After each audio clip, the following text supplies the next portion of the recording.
अगर आप एनआरआई हैं और आपने इंडिया में कोई प्रॉपर्टी खरीदी है या आप खरीदने की सोच रहे हैं, तो आज मैं आपको वो 8 टिप्स दूंगा जो कि आपको अक्सर प्रॉपर्टी खरीदने से पहले सोचना चाहिए। और अगर आप प्रॉपर्टी खरीद चुके हैं तो भी कुछ चीजें इसमें काम की हैं आपकी, जो प्रॉपर्टी बेचते टाइम आपको काम आएगी। तो आज का वीडियो उन स्पेशल एनआरआईज के लिए है जो प्रॉपर्टी खरीदने से पहले नहीं सोचते हैं और बाद में कहीं फंस के खड़े हो जाते हैं, फिर उसके रास्ते ढूंढने की कोशिश करते हैं। तो आप ना फंसें, तो इसके लिए ये प्रॉपर्टी का ये चैनल आपको अक्सर इंपॉर्टेंट और इंफॉर्मेटिव वीडियोस लेकर आता है, जो आपको नॉलेज देता है। रियल एस्टेट मार्केट में उतरने से पहले आपको सारी चीजों की समझ देता है।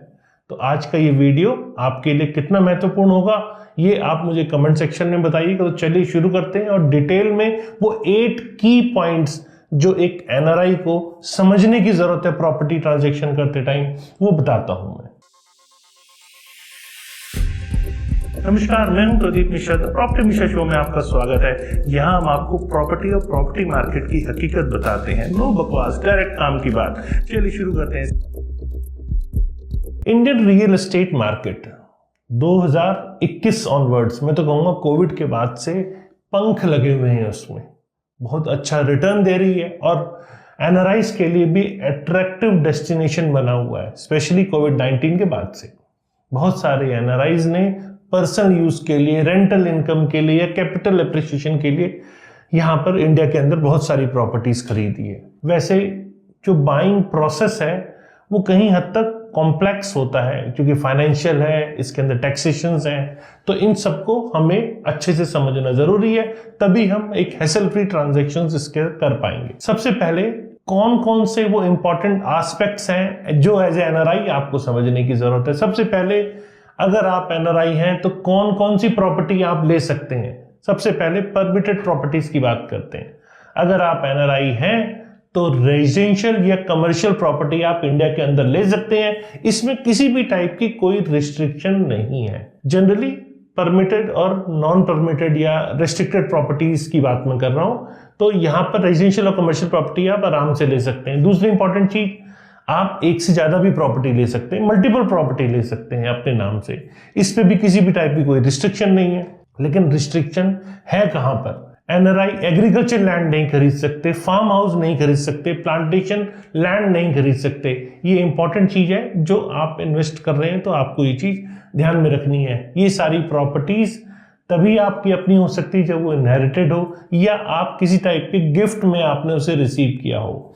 तो ये प्रॉपर्टी टाइप कौन सी खरीद सकते हैं, ये आपके लिए सबसे की है, जो आपको समझने की जरूरत है। तो हमेशा प्रॉपर्टी क्लासिफिकेशन को आप वेरीफाई करेंगे FEMA, foreign exchange management act के अंदर। जब भी कोई परचेज करने जा रहे हैं तो ये आपके लिए महत्वपूर्ण क्राइटेरिया है जो आपको चेक करना है। दूसरा इंपॉर्टेंट चीज है फेमा और आरबीआई रेगुलेशंस जो एनआरआईज के लिए हैं। एनआरआई को हमेशा foreign exchange management act, FEMA और साथ में RBI, reserve bank of India की गाइडलाइंस को फॉलो करना चाहिए। सारी ट्रांजैक्शन जो होंगी वो आईएनआर के अंदर होंगी और ये NRE, non resident external account के थ्रू होगी, या फिर NRO, non resident ordinary account के थ्रू, या फिर FCNR, foreign currency non resident accounts के थ्रू। ये सारी ट्रांजैक्शंस कैसे करनी है ये मैंने आपको बताया। पेमेंट्स जो है फॉरेन बैंक अकाउंट से या ट्रेवलर चेक से या फॉरेन करेंसी से, ये बिल्कुल भी इसके अंदर अलाउड नहीं होती। तो आरबीआई यहाँ पर एनआरआईज को ऑथराइज्ड बैंकिंग चैनल के थ्रू, अगर आप बाहर हैं, अब्रॉड है, तो ऑथराइज्ड बैंकिंग चैनल के थ्रू ही आप फंड को रेमिट कर सकते हैं। इसके लिए प्रॉपर बैंकिंग चैनल आपको यूटिलाइज करना है। लेकिन कुछ लेटेस्ट अपडेट भी है आरबीआई का, वो भी आपके लिए जानना जरूरी है। वो ये है कि आरबीआई ने recently liberalised remittance scheme LRS को अलाउ किया है। इसके तहत एनआरआई जो रेमिट करना चाहते हैं अपने फंड्स को, ज़्यादा अमाउंट, मतलब प्रॉपर्टी के ट्रांजैक्शंस में अक्सर ज़्यादा अमाउंट ही लगता है, तो हायर अमाउंट जो रेमिट करना चाहते हैं उसके लिए एलआरएस लिमिट को अलाउ कर दिया है। ये आपके लिए इंपॉर्टेंट चीज़ है जो आपको जाननी चाहिए। तो हमेशा आपको सारे कंप्लाइंस को इंश्योर कर लेना है जो आरबीआई और फेमा के अंदर आती है, जिससे आप लीगल इश्यूज जो प्रॉपर्टी ट्रांजैक्शंस में फर्दर फ्यूचर में ना हो, उससे आप बच सकते हैं।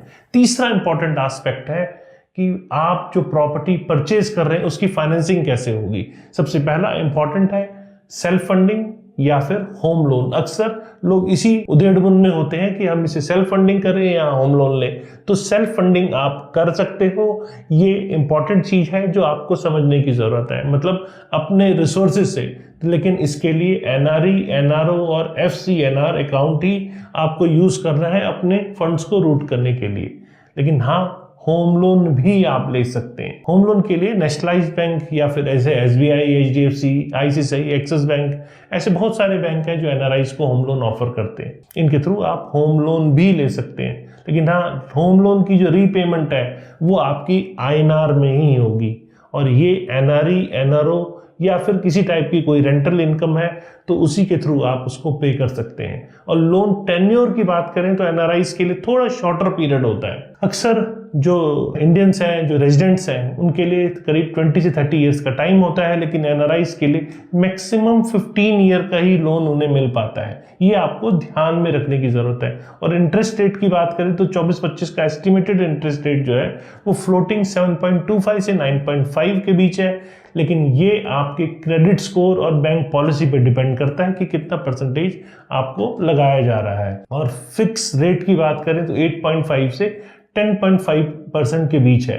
ये इंटरेस्ट रेट जनरली बैंक के हिसाब से थोड़ा बहुत अलग अलग होता है, और यहाँ पे आपका क्रेडिट स्कोर बहुत इंपॉर्टेंट होता है। तो हमेशा होम लोन ऑप्शन जब आप कर रहे हैं तो बेटर इंटरेस्ट रेट या रीपेमेंट फ्लेक्सिबिलिटी या टैक्स बेनिफिट आपको कौन से बैंक से मिल रहे हैं, ये आपको चेक करना बहुत जरूरी होता है। फिर चौथा इंपॉर्टेंट एस्पेक्ट है टैक्सेशन रूल और क्या क्या बेनिफिट्स है एनआरआईज के लिए। एनआरआईज को हमेशा जो टैक्सेस है, बाइंग हो या सेलिंग हो, उसको ध्यान में रखना मैंडेटरी होता है। टैक्सेस को मैं थोड़ा आपको बताता हूँ। अगर आप परचेज कर रहे हैं तो स्टैम्प ड्यूटी, रजिस्ट्रेशन चार्ज, ये आपको एडिशनल पे करना होता है। ये करीब करीब हर स्टेट में डिफरेंट होता है। 5 से 7% एवरेज प्रॉपर्टी वैल्यू का होता है।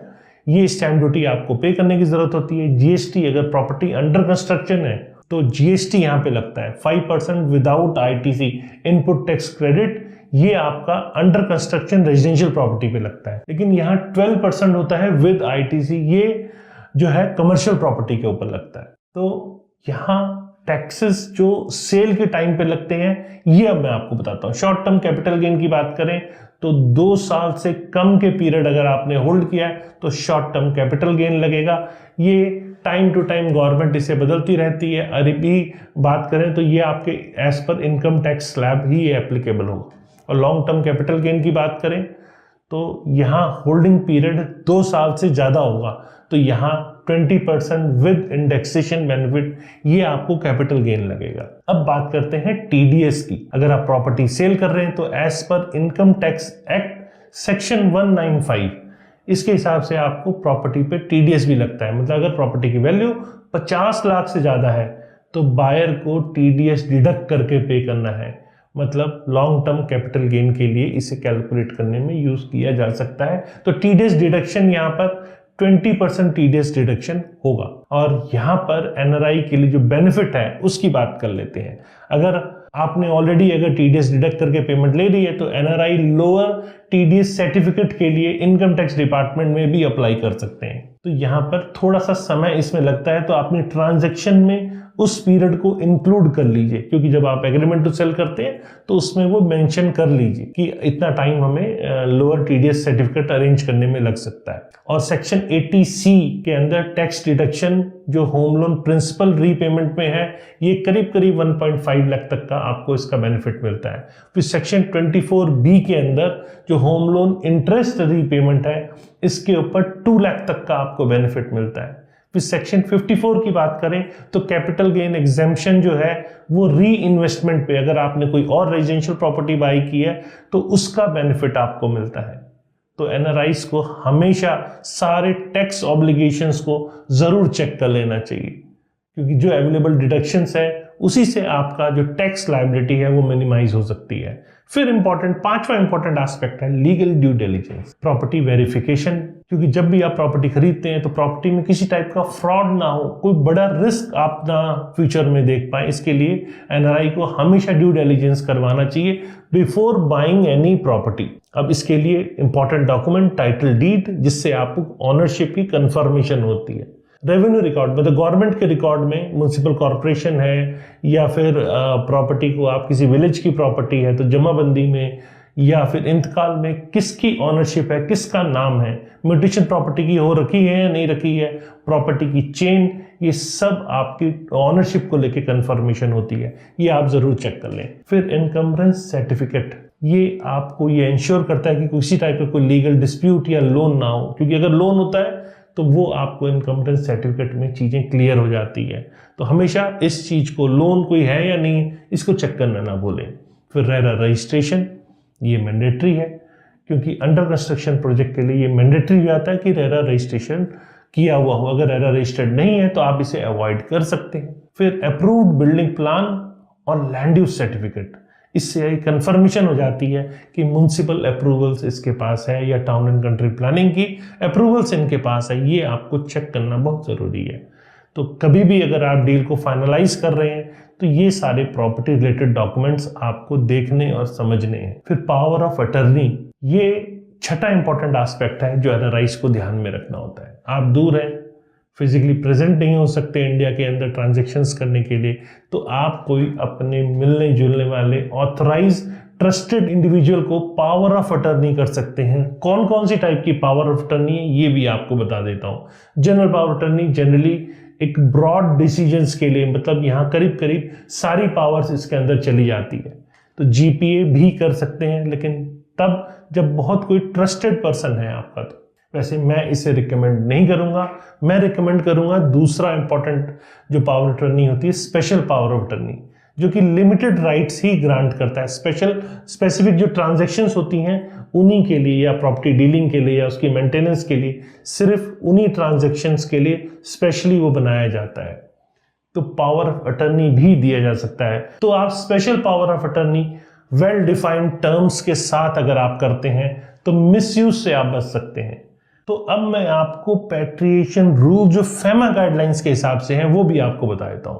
सेल प्रोसीड जो है वो आपका एनआरओ अकाउंट में डिपॉजिट होगा। आरबीआई आपको पैट्रिएशन जो है अप टू $1 मिलियन हर फाइनेंशियल ईयर में अलाउ करती है। टीडीएस जो होगा वो must be deducted before repatriation, ये इंपॉर्टेंट चीज है। तो अगर आप प्रॉपर्टी ट्रांजैक्शन कर रहे हैं या सेल कर रहे हैं तो आपको रीपैट्रिएशन को एडवांस में प्लान कर लेना है, जिससे कि फर्दर फ्यूचर में कोई फंड ट्रांसफर डिलेज ना हो।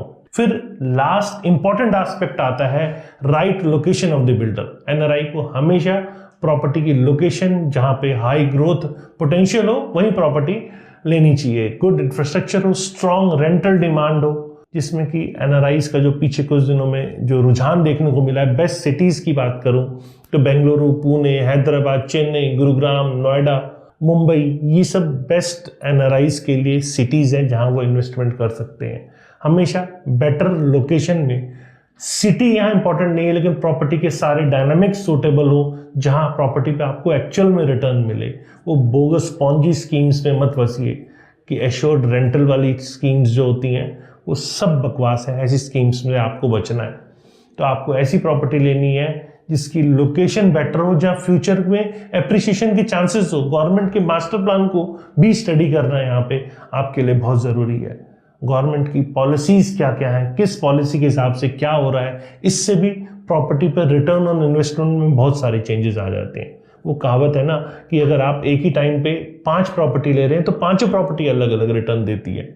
तो सिलेक्शन ऑफ प्रॉपर्टी बहुत इंपॉर्टेंट है। मतलब अगर आप एनआरआई हैं तो ऐसे ये किसी के लिए भी है, कोई भी प्रॉपर्टी बाय कर रहा है तो हमेशा उसको हर एंगल में प्रॉपर्टी को समझना चाहिए, तभी वो उसकी इन्वेस्टमेंट प्रॉफिटेबल इन्वेस्टमेंट बनती है। उसके लिए केयरफुल प्लानिंग चाहिए, लीगल वेरिफिकेशन चाहिए, फाइनेंशियल स्ट्रक्चरिंग चाहिए, गवर्नमेंट की पॉलिसी समझने की जरूरत है, मास्टर प्लान समझने की जरूरत है। तभी आप ये इंश्योर कर सकते हैं कि आपकी प्रॉपर्टी प्रॉफिटेबल रिटर्न देगी, रियल एस्टेट इन्वेस्टमेंट आपकी बेहतर रिजल्ट देगी। क्योंकि रिटर्न जैसे मैंने बताया 5 प्रॉपर्टी अलग अलग रिटर्न देती है, तो एट्रीब्यूट्स को समझना बहुत जरूरी है। कैसी लगी आपको मेरे द्वारा दी गई जानकारी? अगर जानकारी पसंद आई तो लाइक, कमेंट, शेयर करना ना भूले। और हाँ, फ्यूचर में रेगुलर ऐसे इंफॉर्मेटिव वीडियोस देखने के लिए चैनल को सब्सक्राइब करें। नमस्कार और जय हिंद।